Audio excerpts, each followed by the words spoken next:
Publié le 26/4/2018 à midi 23, les présidents des deux Corées vont se rencontrer vendredi 27 avril.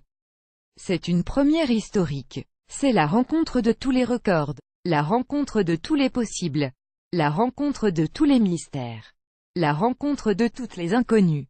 Les deux Corées vivent comme si le monde s'était arrêté en 1950.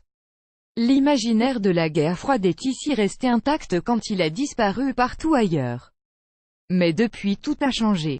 Le mur de Berlin est tombé et les deux Allemagnes se sont réunifiées. C'est exactement le sort dont le patron de la Corée du Nord ne veut pas. Pas envie d'être réunifié, pas envie d'être absorbé, pas envie d'être avalé par une sœur capitaliste plus riche, plus libre, plus puissante. C'est ce qui explique qu'elle se soit dotée de l'arme nucléaire. Cette situation était insoluble. Tous les présidents américains, de Clinton à Obama, en passant par Bush, s'y sont cassés les dents. Les Chinois eux-mêmes maîtrisent de moins en moins ce lieutenant coréen qui rêve d'émancipation. Avec sa réputation de fou incontrôlable, le patron de la Corée du Nord fait peur à tout le monde. Mais Kim Jong-un a trouvé son alter ego en la personne de Donald Trump, et si ces deux fous appuyaient sur leur bouton nucléaire? Éric Zemmour partageait la citation. Le président américain a repris la stratégie de Richard Nixon qui expliquait pendant la guerre du Vietnam qu'il était bon que ses adversaires le croient fou.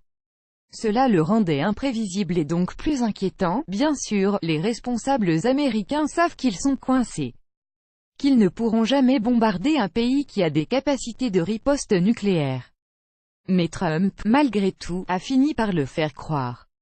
À force de défis virils avec celui qu'il surnomme drôlement Rocketman, il a donné l'impression qu'il jouait vraiment au docteur Folamour. En Corée du Nord, certains ont commencé à s'inquiéter.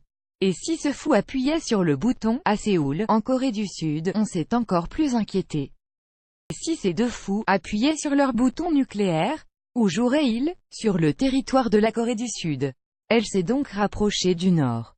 Compétition sportive, discussion, et maintenant rencontre. Cela ne débouchera peut-être sur rien. Ou peut-être sur une paix réelle. Cela serait amusant. En 2008, Barack Obama obtenait le prix Nobel de la paix, alors même qu'il n'avait rien fait, uniquement pour célébrer l'avènement d'un président noir à la tête des États-Unis. On peut être sûr que même s'il réglait l'affaire coréenne, Donald Trump n'obtiendrait aucun prix Nobel de la paix. La rédaction vous recommande lire la suite.